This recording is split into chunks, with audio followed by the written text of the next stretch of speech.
थोड़ा ऐसे थोड़ा सा खुल जाओ ना।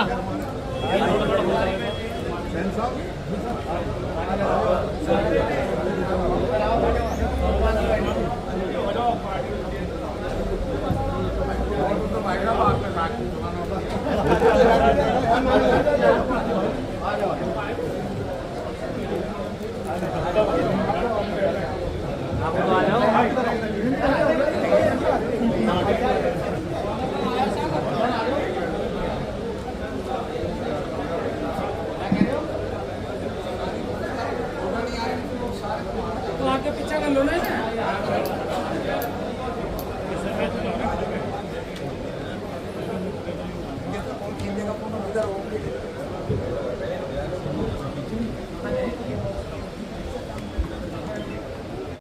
बाबा साहब डॉक्टर भीमराव अंबेडकर जी, मान्यवर काशीराम साहब और सभी महापुरुषों को श्रद्धांजलि अर्पित करते हुए खिराजे की इज्जत पेश करते हुए बहुजन समाज पार्टी की राष्ट्रीय अध्यक्ष, उत्तर प्रदेश की चार बार मुख्यमंत्री रह चुकी पूर्व सांसद, करोड़ों करोड़ों कमजोर मजलूम बेसहारा दिलों की आवाज आदरणीय बहन कुमारी मायावती जी में अपना विश्वास रखते हुए आज जनपद गाजियाबाद के बहुजन समाज पार्टी के सम्मानित पदाधिकारियों, बहुजन समाज पार्टी के सम्मानित समर्थकों की इस मीटिंग के मुख्य अतिथि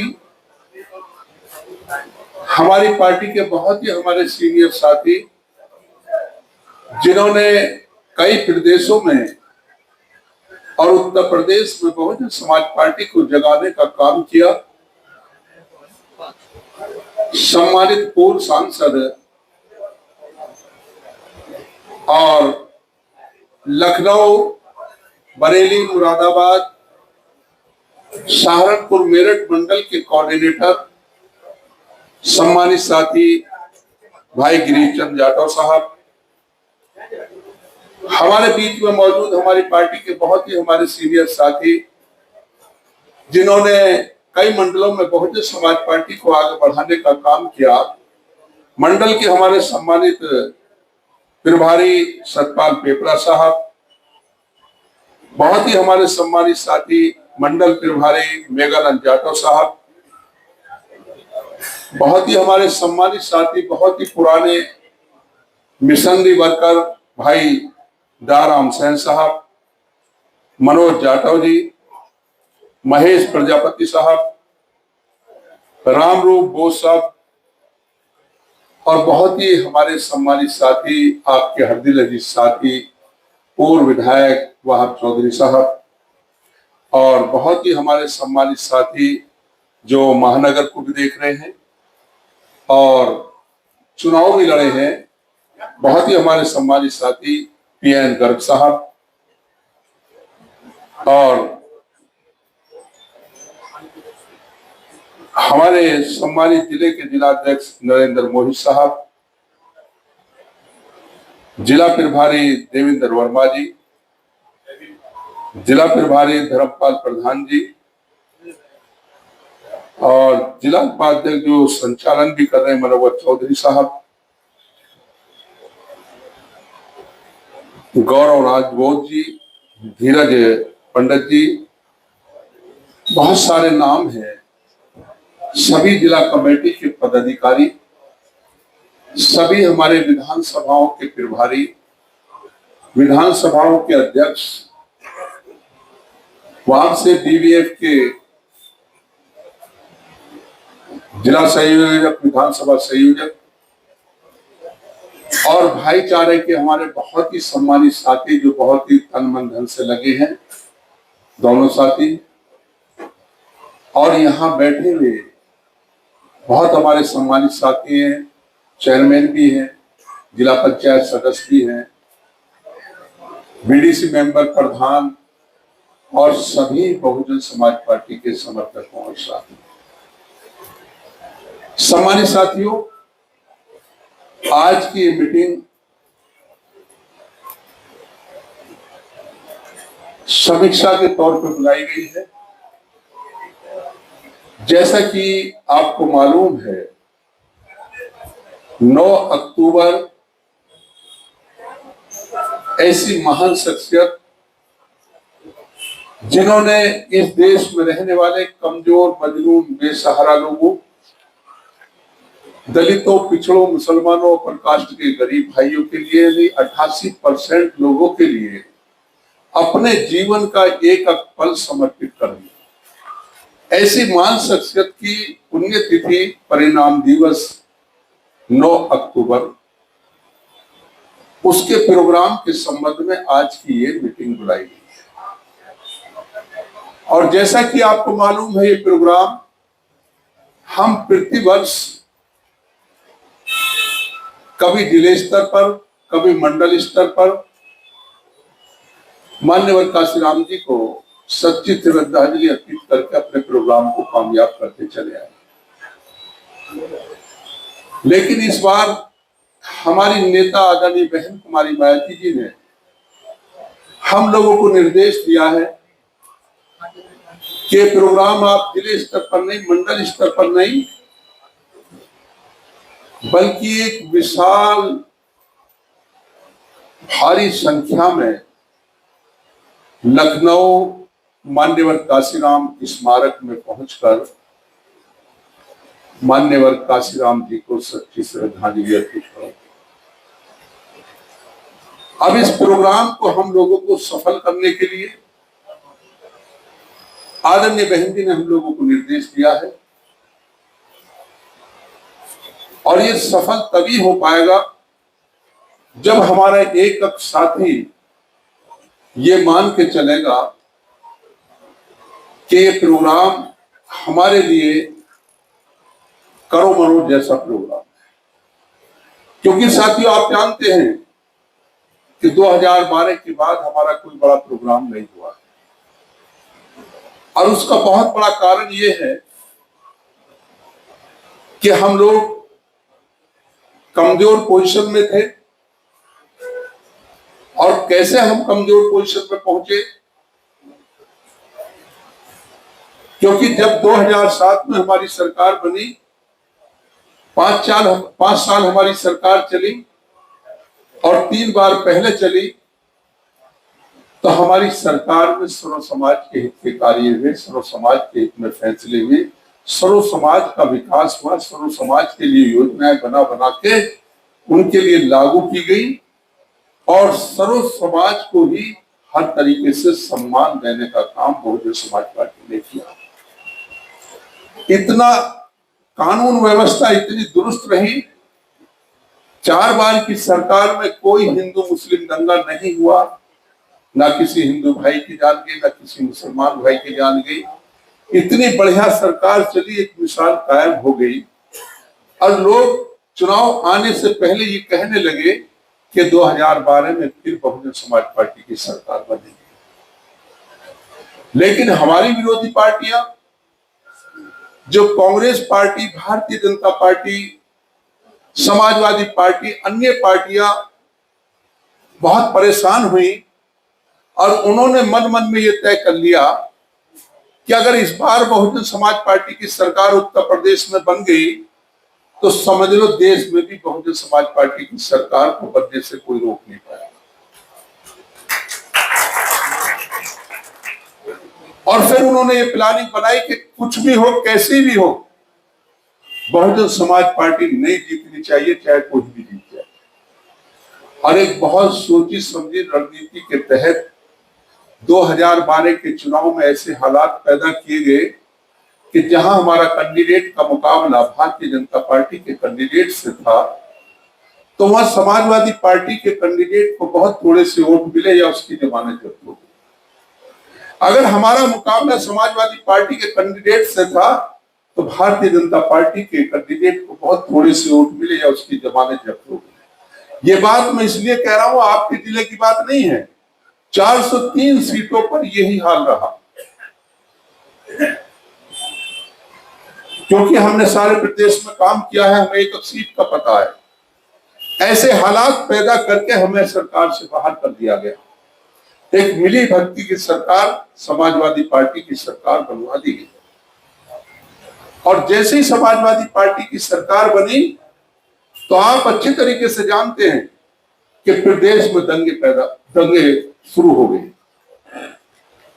चाहे मथुरा का दंगा हो, चाहे आजमगढ़ का दंगा हो, चाहे आपके अलीगढ़ का दंगा हो, चाहे आपके बनारस का दंगा हो, चाहे आपके मुजफ्फरनगर का दंगा हो, भारी तादाद में दंगे होने शुरू हो गए। और उन्हीं दंगों में एक माहौल पैदा कर दिया गया, ऐसे हालात पैदा कर दिए गए कि हिंदू मुसलमान भाइयों को दो तरफ बांट दिया। आते होते होते 2014 का वक्त आ गया, चुनाव का वक्त आ गया। एक तरफ भारतीय जनता पार्टी को हराने वाले हो गए, एक तरफ जिताने वाले हो गए, और उधर भारतीय जनता पार्टी ने बड़े सुनहरे सुनहरे नारे देने शुरू कर दिए, हर गरीब को लखपति बनाना शुरू कर दिया। उन्होंने कहा हम विदेशों से काला धन लाएंगे, हर गरीब के खाते में 15 लाख रुपए जाएंगे, सारे गरीब खुश कि अब तो हम लखपति बन जाएंगे। किसानों को कहा गया कि हम तुम्हारे कर्ज माफ करेंगे और वाजिब मूल्य, तुम्हारी फसल का दुगना मूल्य दिलाएंगे, सारे किसान खुश हो गए। व्यापारियों को कहा गया कि हम तेल पेट्रोल डीजल के रेट कम करेंगे, सारे व्यापारी खुश हो गए।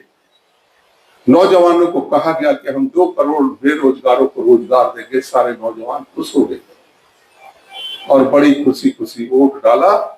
एक तरफ भारतीय जनता पार्टी को हराने वालों की तादाद थोड़ी रहेगी, एक तरफ जिताने वालों की होगी। मीडिया का सहारा लेके हमें कमजोर कर दिया गया और कहा गया कि भारतीय जनता पार्टी का मुकाबला समाजवादी गठबंधन से। हम कमजोरी की हालत में आएंगे, एक तरफ जीतने वाले होंगे, एक तरफ हारने वाले। यही हाल 2017 में हुआ, यही हाल 2022 में हुआ, यही हाल 2024 में हुआ। मैं लंबी बात नहीं करना चाहता। और भारतीय जनता पार्टी को जिताने वाले, हराने वाले हम जैसे भाई, हमारे हमसे मतलब है, हमारे मुसलमान भाइयों ने तो ये तय कर लिया कि वही भारतीय जनता पार्टी को हरा सकता है तो कांग्रेस और सपा गठबंधन ही हरा सकता है। अगर हम कहते थे या हमारे साथी कहते थे कि भाई ये गठबंधन नहीं हरा पाएगा, हरा पाएंगे तो हम ही हरा पाएंगे, वो भी समाज पार्टी हरा पाएगी, तो वो क्या कहते थे, भाई अगर हमने वोट नहीं दिया तो हम तो ईमान से खारिज हो जाएंगे। यानी इस तरीके से वोट दिया कि इससे ज्यादा कभी कहीं वोट ले नहीं सकते थे, लेकिन नाकाम रहे। 2014 में भी नाकाम रहे, 2017 में भी नाकाम रहे, 2022 में भी नाकाम रहे और 2024 में भी नाकाम रहे। आज वो अफसोस कर रहे हैं और कहते हैं कि भाई अगर हम ये 2014 का वोट, 2017 का, 2022 का और 2024 का वोट बहुजन समाज पार्टी के वोट में मिला दे, जितना हमने समाजवादी पार्टी को वोट दिया, अगर इतना वोट हम बहुजन समाज पार्टी को दे दे तो न 14 में भारतीय जनता पार्टी की सरकार बनती, न 17 में बनती, न 22 में बनती, न 24। और आज वो इस बात को सोचने के लिए मजबूर हो गए। आज उनके दिमाग में ये बात आ चुकी है कि अगर इस देश में भारतीय जनता पार्टी को भगाना है, भारतीय जनता पार्टी को देश से, प्रदेश से उखाड़ कर फेंकना है, तो बहुजन समाज पार्टी के साथ जोड़ना होगा। ये उन लोगों ने फैसला किया। एक तरफ जो लोग बाप देखते थे, हमारे पिछड़े समाज के भाई हो चाहे अगले समाज के भाई हो, भारी तादाद में जो गरीब भाई थे वो बाप देखते थे हम लखपति बनेंगे, कोई लखपति नहीं बना। किसान बाप देखते थे हमारा कर्ज माफ होगा, किसी का 1 पैसे का कर्ज माफ नहीं हुआ। व्यापारी कहते थे कि हम खुशहाल बनेंगे, आज छोटे छोटे कारोबारी कितने परेशान है वही जानते हैं, कोई फायदा नहीं हुआ। जो नौजवान रोजगार 2 करोड़ों को प्रतिवर्ष रोजगार देने की बात करते थे, किसी को रोजगार नहीं मिला। मैं डिटेल में नहीं जाना चाहता। आज वो लोग भी दुखी हैं। वो लोग भी सोचते हैं कि झूठों की सरकार है, इन्होंने हम लोगों को बरगलाने का काम किया है, हिंदू मुसलमान भाइयों को बांटने का काम किया है, ऐसी सरकार को हमें उखाड़ के फेंकना है। और उन्होंने भी ये फैसला कर लिया है कि कौन उखाड़ के फेंक सकता है। अगर उखाड़ के फेंक सकती है तो बहुजन समाज पार्टी फेंक सकती है, बहन कुमारी मायावती जी फेंक सकती है, इसके अलावा कोई भी नहीं। आज सर्व समाज हमारे साथ जुड़ा।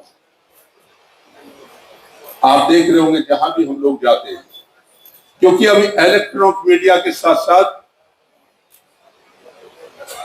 सोशल मीडिया का भी जमाना है।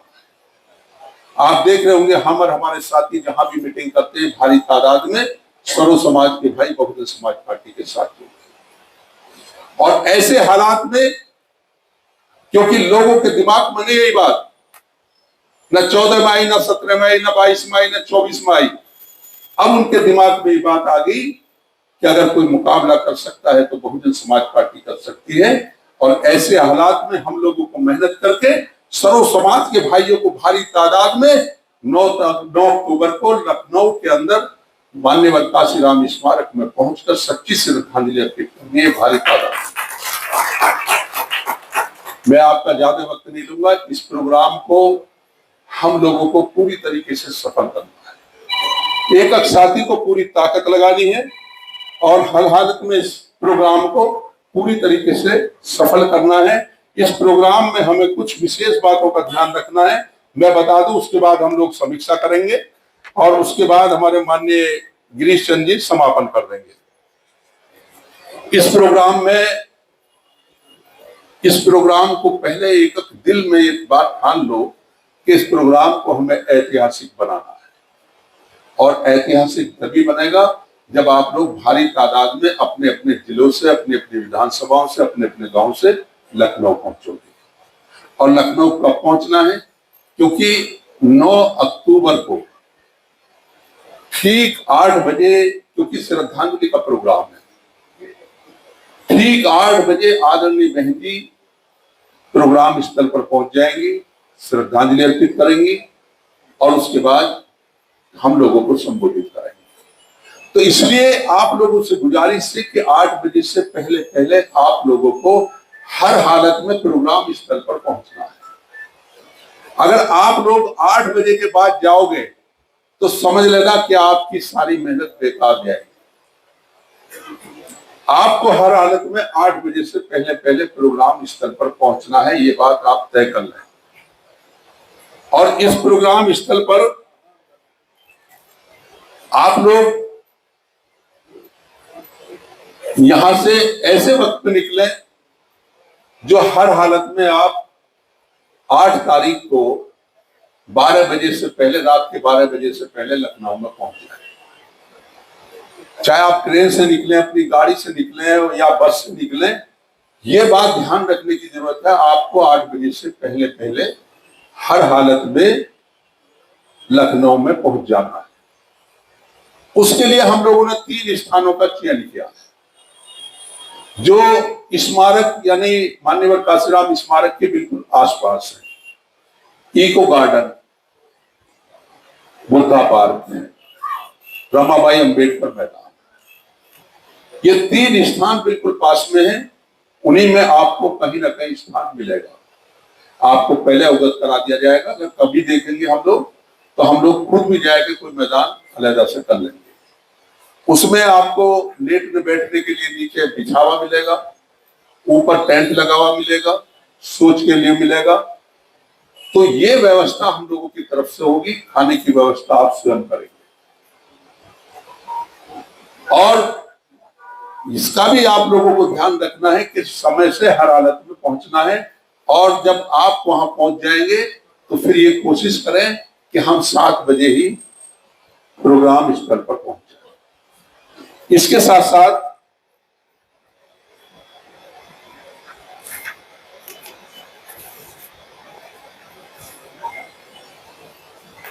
जो आप लोग यहां से चलेंगे तो यहां से खाना खाएंगे, चलेंगे 12 बजे, लेकिन शाम को खाना रास्ते में खाएंगे। तो आप रास्ते के भरोसे पर आ रहे, क्योंकि इतनी भीड़ होगी, हर होटल पे भीड़ मिलेगी आपको। कभी लगेगा कि खाना भी नहीं मिला, और खाना मिल गया तो अनाप शनाप पैसे लेंगे। तो इसलिए सूखे खाने की व्यवस्था आप लोग करके चले। इस बात का भी आप लोगों को ध्यान रखना है। और एक बात का और आपको ध्यान रखना है कि जो भी साथी हमारे जाएं,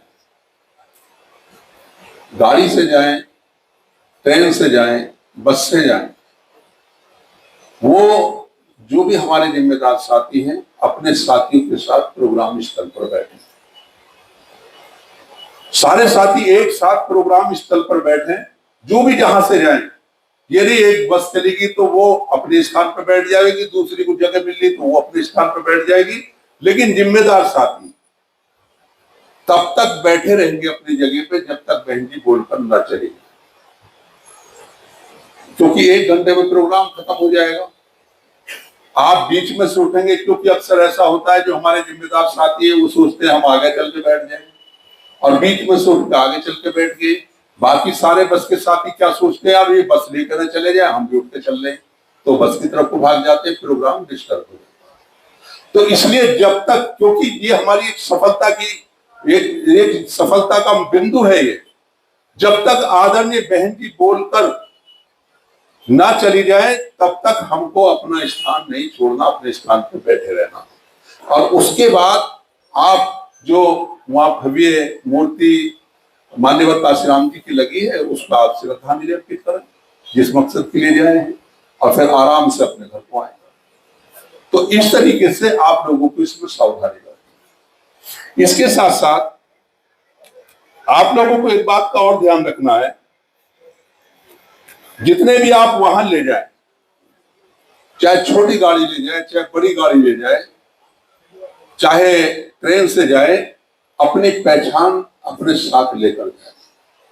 पहचान का मतलब झंडा हर गाड़ी पे लगा होना चाहिए, कहां से गाड़ी आई है, किसकी गाड़ी है, उस पे बैनर लगा होना चाहिए।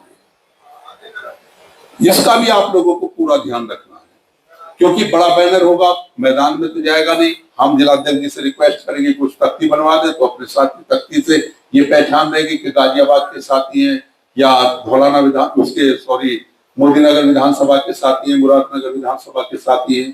तो तख्ती जब भी कोई ऐसा मोड़ आए तो अपनी तख्ती ऊपर कर दो, फिर नीचे कर दो।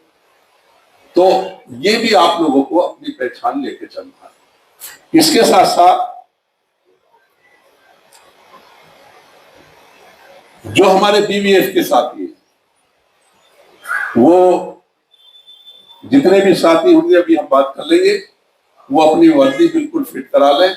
यहां से सब साथी अपनी वर्दी पहन कर जाएंगे। बसों में जहां 2-2 बसों में ड्यूटी लग जाएगी 2-2 साथियों की, उन्हें लेकर जाएंगे। और अगर ज्यादा आप लोग इकट्ठे हो गए तो हो सकता है हमें लखनऊ में जरूरत पड़े तो हम वहां आप लोगों को बुलाएंगे, क्योंकि साथियों लखनऊ मंडल भी हम दोनों साथी देख रहे हैं, और इस प्रोग्राम की जिम्मेदारी भी सारी व्यवस्था से लेकर खर्चे तक हम लोगों की है। हम लोगों को हर तीसरे दिन लखनऊ जाना पड़ता है। तो साथियों उसमें हमें जरूरत पड़ सकती है। अगर ज्यादा साथी हुए तो आपके जैसे बात में हम कल थे तो उन्होंने कहा हम तो 40-50 साथी है, तो हमने कहा हम अलग से आपके लिए व्यवस्था कराएंगे, आप सीधे लखनऊ आ जाएंगे। तो उसके लिए हमें जरूरत पड़ी तो हम लखनऊ बुलाएंगे। इसके साथ साथ एक चीज का और ध्यान रखना है आपको, कि आप किसी भी बुजुर्ग को नहीं ले जाएंगे। बुजुर्ग से मतलब, मेरा बुजुर्ग से मतलब ये नहीं है कि 70 साल के भी बुजुर्ग कहलाते हैं आज के वक्त में, कि उन्हें ना ले जाओ। ऐसे बुजुर्ग जो चारपाई पे लेटे, उठा भी नहीं जाता, बैठा भी नहीं जाता, पता लगा कि प्रोग्राम है, रैली में जा रहे हैं, और उन्होंने कहा बेटे मैं भी जाऊंगा चाहे कुछ भी हो जाए, बहन जी को देखूंगा मैं। अब उनके जज्बे के साथ में हम लोग बह जाते हैं। हमने कहा गाड़ी में बैठे चले जाओगे, गाड़ी में बैठे आ जाएंगे, लेकिन कभी कभी उसका रिजल्ट गलत निकल जाता है। कोई मामला हो जाए तो हमारी विरोधी पार्टी वाले क्या कहेंगे कि बहुजन समाज पार्टी की रैली में इतने लोग हताहत हो गए। तो ऐसा नहीं करना है। बीमार को नहीं ले जाना है। जो बीमार चारपाई पे लेटे, जोश है, उमंग है, ऑपरेशन हो गया है, अभी ठीक से चल भी नहीं फिर भी नहीं रहे, और आप अपना बस में बैठ के ले जाओ, 600 किलोमीटर गाड़ी चलेगी, कहीं कोई 19-20 बात हो जाए तो वो पार्टी की भी बदनामी होगी, हमारे प्रोग्राम की बदनामी होगी, क्योंकि हमारे विरोधी लोग इन सारी चीजों पे विशेष ध्यान रखेंगे। तो हमें भी पूरा ध्यान रखना है अपने इस प्रोग्राम को सफल करने के लिए। इसके साथ साथ एक बात का और ध्यान रखना है आप लोगों को, क्योंकि अभी से ही हमारे विरोधी लोग बहुत, एक तरीके से कहूं तो बहुत परेशान है हमारे इस प्रोग्राम से, और वो तरह तरीके की साजिश करेंगे। इस प्रोग्राम की वजह से हमें 3 मैदानों की परमिशन लेनी पड़ी और उसका अच्छा खासा बिल भी हमने जमा किया है। तो मेरा कहने का मकसद ये है कि हमें हर पहलू पर होशियार रहने की जरूरत है। वो हमारे प्रोग्राम में पहुंच के तरह तरह की अफवाह फैलाने की कोशिश करेंगे कि बाहर भगदड़ मच गई, भाग लो यहाँ से, ये हो रहा है, वो हो रहा है। कोई कहेगा फलाने जिले की गाड़ी पलट गई, कोई कुछ कहेगा। आपको किसी भी अफवाह पर ध्यान देने की जरूरत नहीं, क्योंकि हम लोग ऐसी व्यवस्था की कोशिश कर रहे हैं कि अगर कहीं कोई बात होती है, हमारी किसी कोई हादसा हो जाता है, तो वहां हमारे साथी 15-20 मिनट के अंदर अंदर आपके वहां बीच में पहुंच जाएंगे जहां कोई बात होगी, और आपसे ज्यादा हमदर्दी करेंगे। आपको परेशान होने की जरूरत नहीं पड़ेगी। लगाए के यानी ट्रीटमेंट से लेके हॉस्पिटल तक सब हम लोगों ने बुक कराए हैं, आदरणीय बहन जी ने बुक कराए हैं।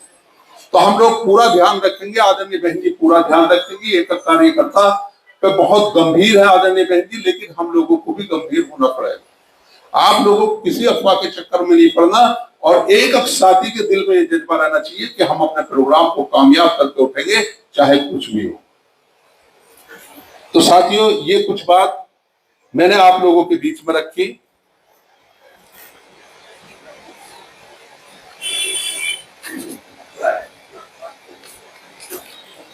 और हम लोग पूरी कोशिश करेंगे किसी भी कार्यकर्ता को, किसी भी साथी को कोई किसी तरीके की तकलीफ ना हो। और हम लोग ये उम्मीद करेंगे आप सब लोगों से कि आप लोग पूरी तन मन धन से हर तरीके से इस प्रोग्राम को कामयाब करेंगे, क्योंकि साथियों वास्तविकता ये है कि अब से पहले आदरणीय बहन जी ने कोई प्रोग्राम नहीं दिया। अब हालात ये हैं, इतना जज्बा है, इतना जोश है हमारे साथियों के अंदर जहां भी हम लोग जाते हैं।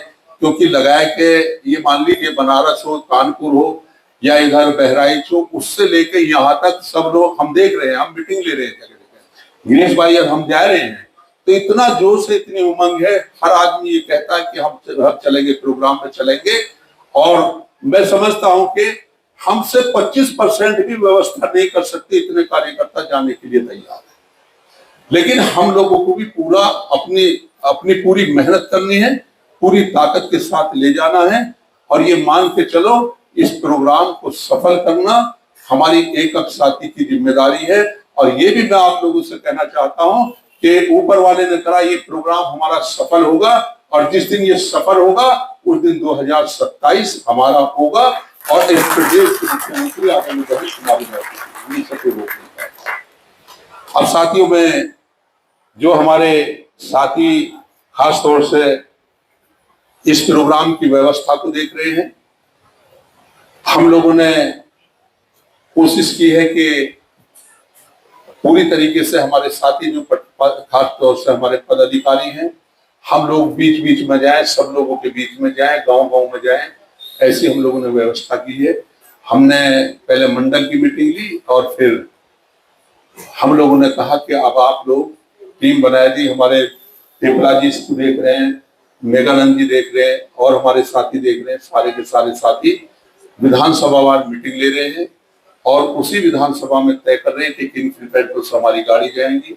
उसी विधानसभा में तय कर रहे हैं कि छोटी गाड़ी हमारी इस विधानसभा से कितनी जाएंगी। उसी विधानसभा में तय कर रहे हैं कि कितने हमारे साथी ट्रेन द्वारा जाएंगे।